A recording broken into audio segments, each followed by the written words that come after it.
Mugabe welcome to seek treatment in Malaysia.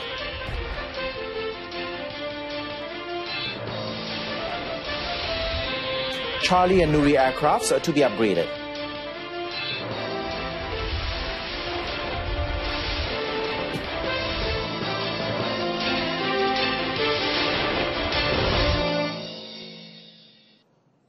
A very good evening and welcome to the evening edition of News on 2. I'm Adrian Seat.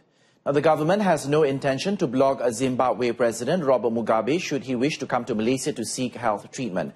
Deputy Prime Minister Dato Sri Dr. Ahmad Zahid Hamidi said this was in line with the government's aim to promote health tourism in Malaysia to the international community.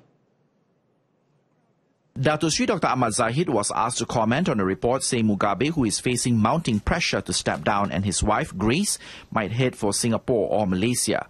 He added that past records indicated Mugabe had sought medical treatment in Malaysia at least 3 times over the last 10 years.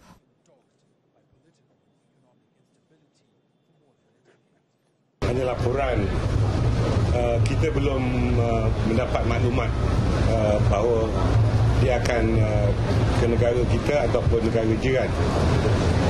Tetapi laporan yang saya boleh sahkan dahulu apabila beliau mendapat rawatan di sebuah hospital swasta di Kuala Lumpur. Itu saya boleh mengesahkannya beberapa ketika yang lalu. Zimbabwe's military arrested Mugabe in his residency on Wednesday, which ended his 37th reign as the country's president. ZANU-PF party leader will hold a meeting tomorrow to discuss ways to remove Mugabe and reappoint Vice President Emmerson Mnangagwa, who had recently been sacked, to end the political crisis in the African country. Efforts will continue in the upgrading of the Charlie and Nuri aircrafts aimed at enhancing the country's military assets. Defence Minister Dato Sri Hishamuddin Tun Hussein said the commitment is based on the specific provisions in the 2018 budget, which is believed to be able to increase the capacity of both aircrafts to make it more sophisticated. Because their frame is still very good. The Charlie 130 is being used everywhere in the world. Tetapi dari segi equipment, peralatan yang lebih canggih yang boleh disesuaikan, yang perlu di-upgrade, ini di dalam perancangan kita. Dato Sri Hishamuddin said the incident of the Royal Malaysian Air Force aircraft, which made an emergency landing at the Labuan International Airport following a landing gear malfunction yesterday, should not be used as a measurement to evaluate all the aircraft's ability. Now, the pilot of the military transport aircraft C-130 Hercules was forced to land without tires at 5:15 p.m. after circling for 6 hours to burn off fuel. The pilot and crew on board were unhurt. The government has frozen indefinitely approvals for luxury property developments from November the 1st to control the national oversupply of houses and prevent it from adversely affecting the economy. Second Finance Minister Dato Sri Johari Abdul Ghani said this includes houses worth more than 1 million ringgit, shopping malls and office buildings. Dato Sri Johari said the cabinet had decided this as there was an overflow of houses and commercial buildings due to lack of demand. Kita nak kalau boleh biar stok ni habis dulu dan melihat semula dari segi strategi pembangunan ini supaya dia tidak menyebabkan kita punya ekonomi ini memberi kesan kepada kita dalam jangka masa hadapan. Dato Sri Johari said the government will, however, continue the construction of affordable houses, which is worth 300,000 and below. He added that the total number of unsold residential units increased by 40%, or 20,807 units, with a total value of 12.26 billion ringgit, while a total of 4,000 commercial properties worth 2.61 billion ringgit were unsold this year. He said this after distributing school items through the Back to School program 2018 in Kuala Lumpur. Meanwhile, at the same event, Dato Sri Johari said that the North-South Highway concessionaire Plus Malaysia Berhad has no plans to increase the highway toll rates. Plus ni apabila dia buat perjanjian semula, sebabkan dia patutnya tiap-tiap 3 tahun naik tol. Jadi kita semua tak mau bagi Plus naik tol. Jadi kerajaan kena buat sesuatu. Jadi pada tahun 2011 kita buat rationalisation kita suruh Khazanah dengan EPF ambil alih PLAS ni untuk kita menahan daripada peningkatan dia punya kenaikan tol. PLAS has managed to maintain its toll rate for 12 years since 2005.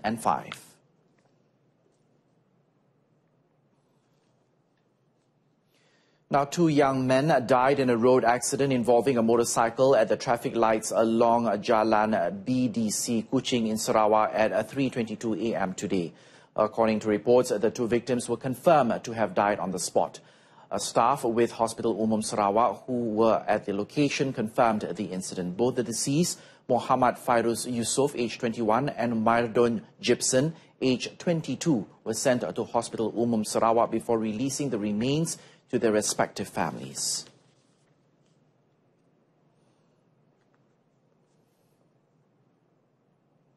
$203 fines were issued by the Kuala Lumpur Road Transport Department, or JPJ, during an operation dubbed Ops Khas Motosikal at Jalan Genting Kelang last night. Its director, Ismail Muhammad Zawawi, said that driving without a license was the most committed offence, with 99 violations, followed by 28 offences of tinted windows.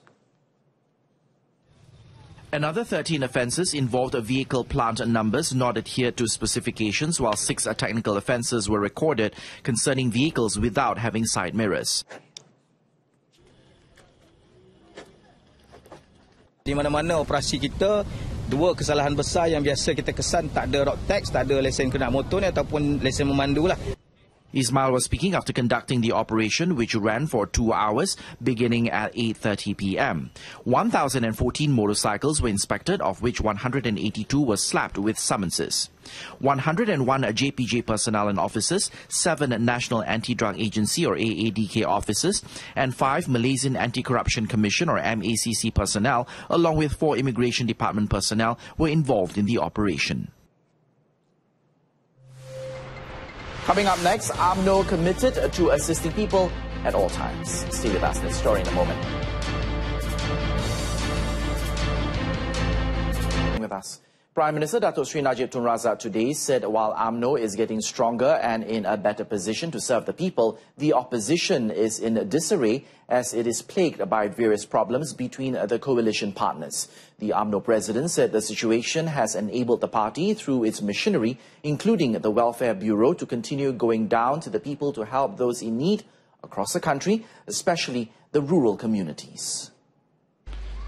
Saya selalu menegaskan bahawa dalam apa jua yang kita lakukan atas nama parti maupun atas nama kerajaan, kita mesti dahulukan dan utamakan rakyat.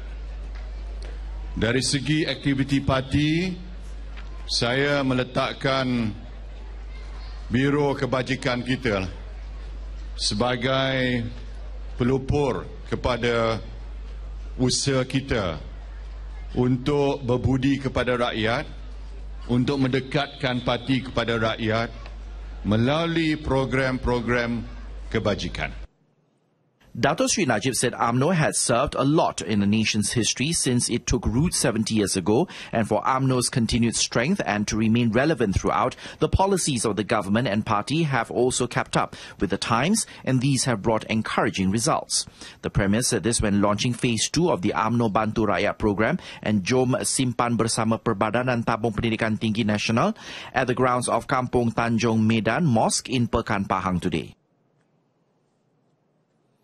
The youth machinery of Barisan Nasional or UMNO throughout the country should be more aggressive and more hardworking in ensuring a massive victory for the party in the coming 14th general election. Prime Minister Datuk Sri Najib Tun Razak, who is also BN chairman, said the number of young and new voters nationwide has increased, including in Pekan, which needed the party wing to move into their respective areas to garner and strengthen support. Kalau kita nak menang dalam peperangan, apa yang kita perlu ada? Kita perlu kepada bala tentera kita. Tapi bala tentera yang taat setia dan walar.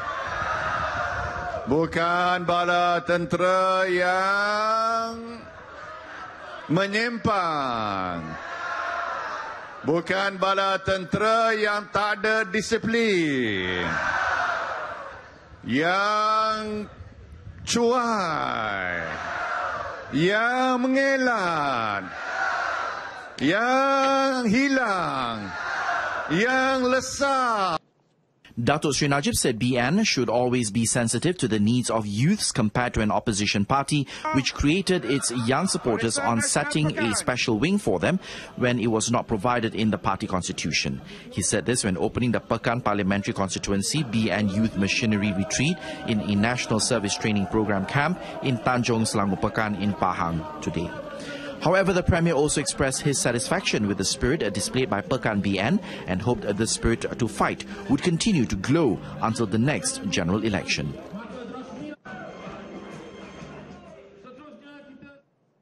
Prime Minister Datuk Sri Najib Tun Razak handed a contribution of 1.9 million ringgit to Sekolah Sains Sultan Haji Ahmad Shah in Pekan, Pahang today. Datuk Sri Najib, who arrived at the school at 9:50 a.m., also spent time to visit the condition of the school before presenting the contribution to the school headmaster Adnan Aziz before joining students from the school for breakfast. When met, Adnan said the contribution would be used to restore buildings, facilities and hostels of schools, which has 583 students from Form 1 to 5. Adnan said apart from that, the school, which is a high-performance school and was built in 1989, also needed to address sedimentation, as the school was built on a former swamp, as well as repairing electrical wiring. He said the school also received contribution from Sekolah Sains Sultan Haji Ahmad Shah Pekan alumni, which was presented by its chairman, Dato' Rini Arman Musa.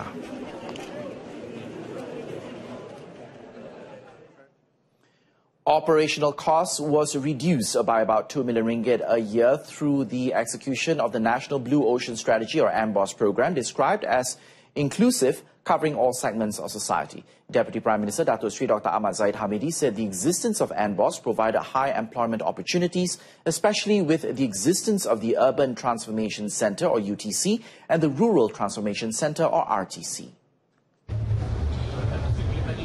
Dan hasil daripada kejayaan NBOS yang cukup inklusif, ianya merangkumi segenap lapisan masyarakat dengan kos yang telah dapat dikurangkan, keperkesanan yang tinggi dan pelaksanaan yang segera, maka kerajaan telah dapat mengurangkan kos pengoperasian dan pembinaan kemudahan tidak kurang daripada 2 bilion ringgit. Datuk Sri Dr. Ahmad Zahid said this at a press conference held after opening the program Fiesta NBOS Sayang Malaysia. He added that NBOS has managed to reduce the number of recurring crime amongst prisoners, which has been recognized by the world.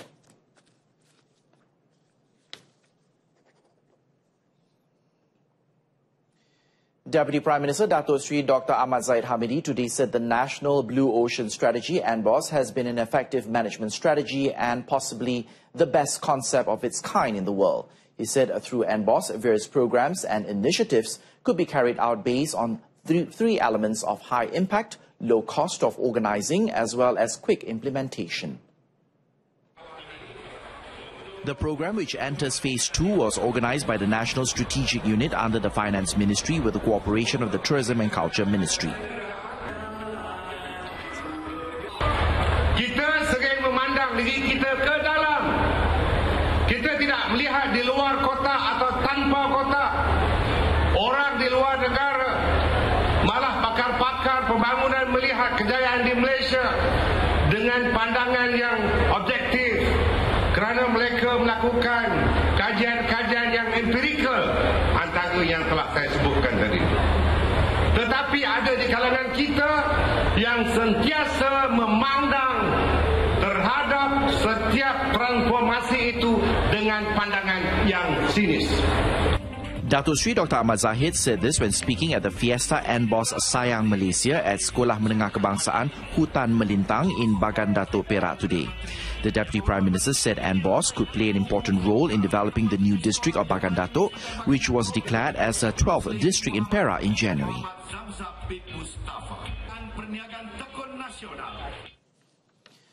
The corporate sector has been urged to help channel funds to non-governmental organizations or NGOs to help improve the education of target groups, especially in rural areas. NGOs such as the Peninsula Malay Students Federation or GPMS in Kedah is seen to have played a role in helping to provide a better education to the students who are less fortunate. State Youth and Sports Committee Chairman Dato' Aminuddin Omar, however, admitted that NGOs will require financial support not only from governments but also from corporations to carry out their activities.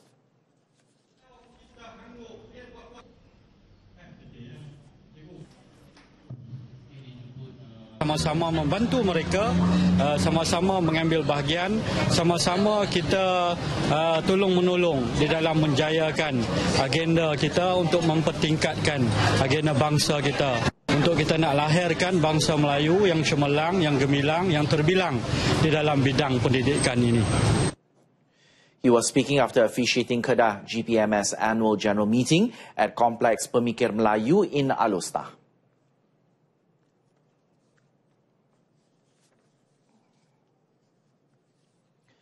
The Johor State Government is expected to continue the workshop initiative of Science, Technology, Engineering and Mathematics, or STEM-J, in 2018. This is the result of the success of the same program this year, with over 1,000 teachers trained to enhance their teaching skills in subjects related to science and mathematics. Johor Health, Environment, Education and Information Committee Chairman Dato' Ayub Rahmat is convinced that the efforts undertaken by the state government will strengthen the program under the Ministry of Education.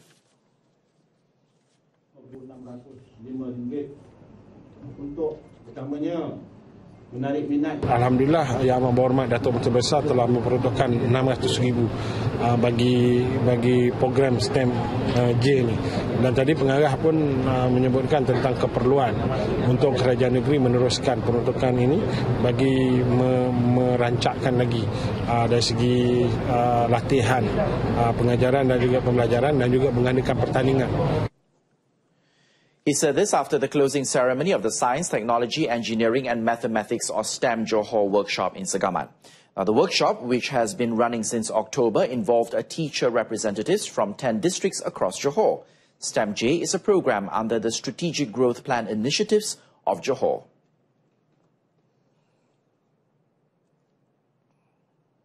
Now, Proton has recorded a 13% jump in sales in October of 2017 to 5,083 units, compared with 4,498 units in the previous month. For the January to October 2017 period, it registered a 6% increase in sales to 61,380 units from 57,734 units in the same period of last year. In a statement today, Proton said its Saga and Persona models were most popular choices and continue to dominate the trend, both contributing 70% to the overall car sales, with 26,343 units of Saga and 16,833 units of Persona sold. Proton said the evolution of the new generation Persona caught the attention of Proton fans, as the car not only received an entirely new look, but boasts a huge 510-litre of boot space. It makes the car a popular choice amongst a wider range of customers. And that concludes this evening's edition of News On 2. In our top story, Mugabe welcomed to seek treatment in Malaysia. Join us again at 12:30 tomorrow afternoon. I'm Adrian Seed. Thanks for watching.